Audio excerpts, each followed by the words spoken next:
And welcome back to another update on Skykeeper. As you can see in the distance, we have a much larger structure that's floating out there that isn't part of the landscape mesh. I've been working on some larger landscape objects to kind of stick into things to make it look a little bit better. And some more just aesthetic type things like some of these trees and grass and stuff like that. But as of right now, this area is pretty much unchanged. Hello, water deer. He looks pretty much the same. I did tweak the water a little bit to make its refraction better. So it actually got some of the stuff going on with that. He's just going to keep moonwalking. The big thing that's been changed around here is adding a season type thing. If I hit this button, it goes into fall.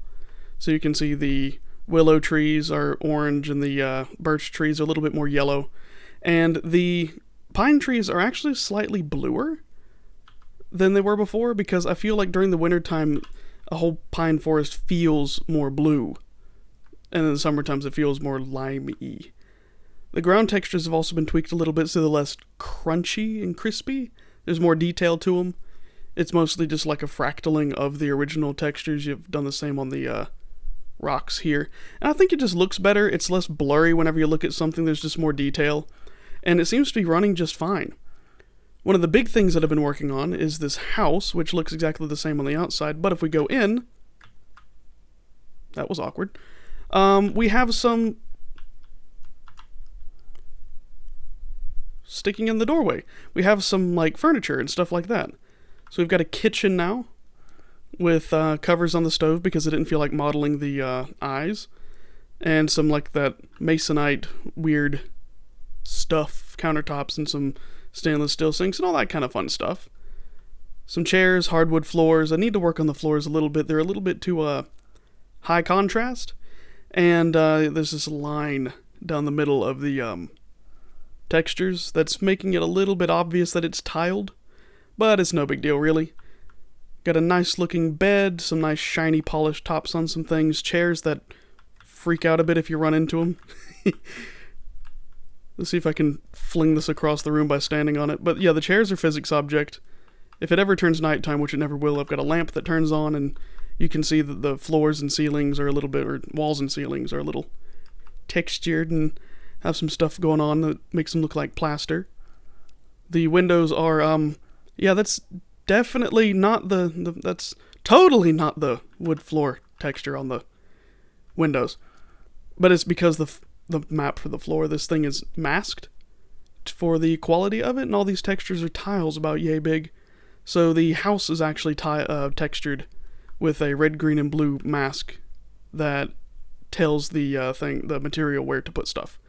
So if I made another mask, I could make more accurate windows and stuff, but as of right now, that's getting a little bit too into the details, and it looks fine. Need to put some stuff on the bookshelf, on the desk, but as of this point, I need to get the big stuff fleshed out. Still is nice going in and out. I need to animate a door opening or something. But, really I should explain how this works. It's not loading into a new world like you do in Skyrim. It's actually loading the interior of the house, and unloading it whenever you exit. So, the interior of the house has just been loaded into the world. It's a level that is stuck on with level streaming, and whenever I exit, it's gone. If I'm really careful about the way yeah, there we go. If you clip yourself into the door, you can make it delete the inside of the house while you're still inside of it. So this is what's in the level whenever you're not in the house. And because of the way the collisions work, you just walk outside, but if I go inside, there it is, and it unloads when I exit. So that's how I'm going to be able to keep the performance good with a bunch of buildings and a town, because it's only loading the interior that you're in. If that's not a good way to do it, I'll find that out and have to think of something else, but as of right now, it's fine. I like looking out the windows. Oh yeah, that's the title screen. I thought there was something stuck to my monitor, but it moved. I've pulled these things back out of Sonus Etheria because this is really what they were designed to do. And I can't remember, it's been a minute since I've done an update, or I can't remember what I've done since the last one really, but yeah, my water's got the 90s anime thing going on, I've kind of tweaked its transparency a little bit and some of the texturing on the surface. I think it's looking really nice, and I'm going to stop bothering it because water shaders are really a rabbit hole to dive down, and you can get stuck in it quite easily just going back and forth. But I think, getting the refraction right is a big one, and I really like how it's turned out. I've also fixed the metallic maps on this, as well as pretty much everything else, because for some reason I never had any of my metallic maps set to nearest neighbor. So you'd have this blurry, semi-metallic area around it. I've done the same on these. So, yeah, they're square, but they're sparkly. It's fine. Mica has a sort of angular cleavage pattern. That's what it is. It's mica. And now it's fall. Excellent. And off in the distance, you can see that I've also imported the obelisk from Sonus Etheria as well. And it's looking pretty good. I've added a little bit of a Fresnel effect on it to give it this sort of slightly blue iridescence. And that is looking really nice. Although I'm thinking I might have to do a dedicated reflection capture on it because something about its surface effect is just sort of not quite right. But that'll be fine in the future.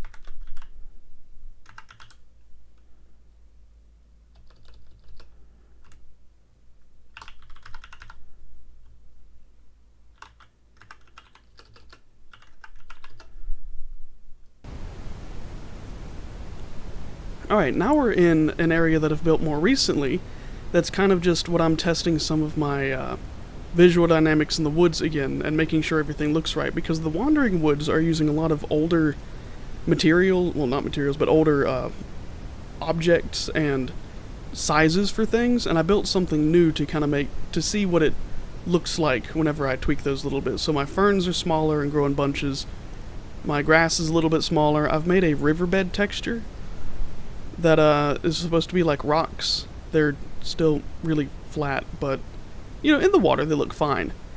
In the future I'm probably going to add some fine displacement to it to make it look more rounded, the individual rocks. But it is tileable and looks really nice. This river that I've got is its own material that's based on the waterfall material, which, as you can hear, it does have like a spatialized waterfall sound, which is literally just Brownian noise, but that's actually really convincing for a waterfall. So that might even get left, although I am going to go out into the woods to some places that I know of to record some footstep sounds, some ambient, just outdoor sounds, and especially some water sounds that will hopefully loop up well in a river like this. Which I need to fix my flat planes for that, because as you can see here, we've got a little bit of an overlap.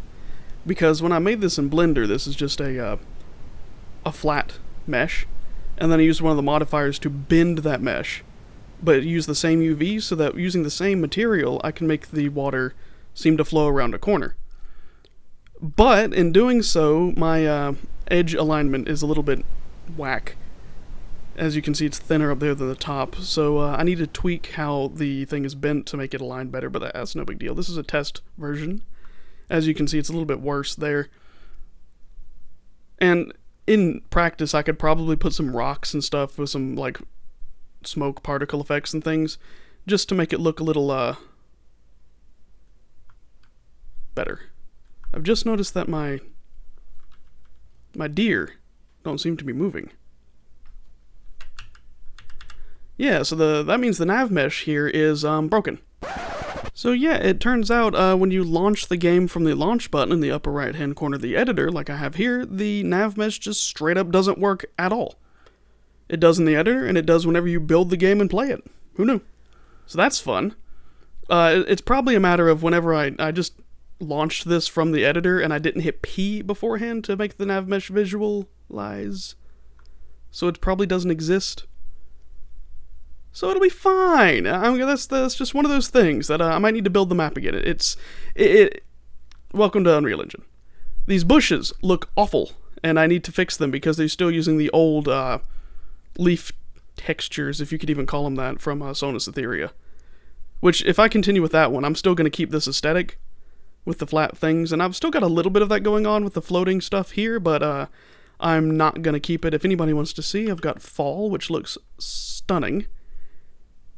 I'm really digging the way that this looks with the mixed forest and stuff. This shot here is like desktop background quality. Like, this reminds me of print screen.